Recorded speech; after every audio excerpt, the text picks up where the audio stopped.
Life inspired views for every day. My name is Chris Meyer, and I'm a curious soul. In the late fall of each year, I spend time letting a word come to me that will be my word for the next year. In December, I was nudged by the word gratitude, so that became my word for this year. But somehow in January, I began to marvel at the power of community, so much so that I considered changing my word of the year to community. Since my sister Frida died last week, my family and I have been so overwhelmed with support and love from all over the world. Truly, at times of great loss, community is the balm that soothes our pain and gives us the encouragement to walk through the journey of grief. I decided that I would have two words of the year: gratitude and community. The word "and" is such an important thought in our lives because it prevents us from limiting our opportunities in so many ways. When I think of the power of community, I'm reminded of some of the books I used to read as a child. The adventures of people navigating their way through the wilderness often set up a temporary structure to protect them from the wind, rain, and storms. I remember they often referred to that structure as a lean-to. Community is like a lean-to because hurting people can lean for that vulnerable time into those who will support and shelter them.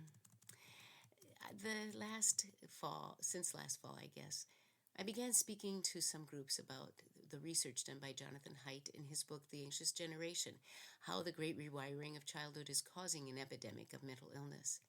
The book describes the pitfalls in the overuse of social media. There are so many cautions that should be taken in that realm, especially for growing children and young adults.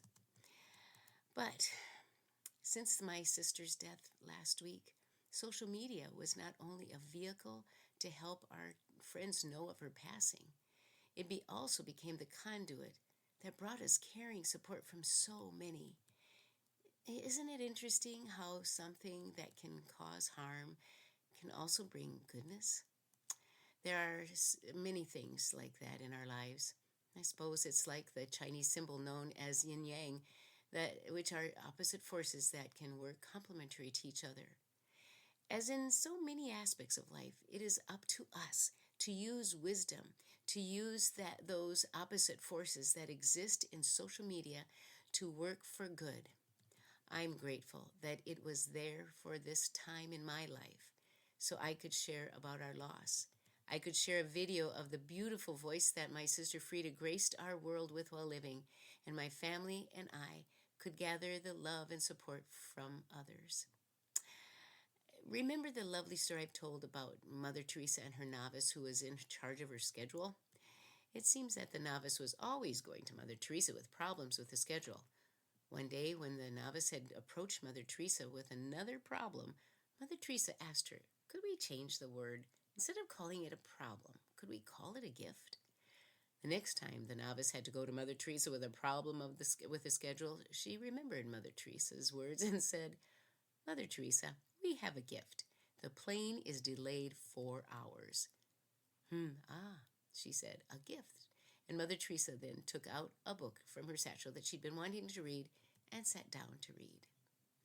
Frida's death brought together a beautiful community of people in the small village of Ballintra in Ireland, where she was visiting. These people rushed from where they were that night to do all they could to save her life. This community has gone above and beyond to learn how our family is and how her friends were doing over here, and to tend gently to Frida and send her ashes back home in the care of her friend Carla. And then Jackie, the funeral director, helped us communicate to those who helped that night about her beautiful personality and gift of music. That is what a problem looks like when it turns into a gift. So thank you to the funeral director and his wife, Jackie and Tara Curran in Ballintra, Ireland. And also thank you to Stephen Anderson, Martine and Liz Cassidy, and Dolores Monahan, who ran to the VRBO and tried to save Frida's life. And thank you to the emergency services, too.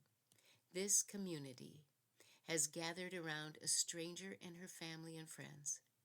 That is the power of community. When it surrounds strangers, it is most humbling and a precious and sacred gift.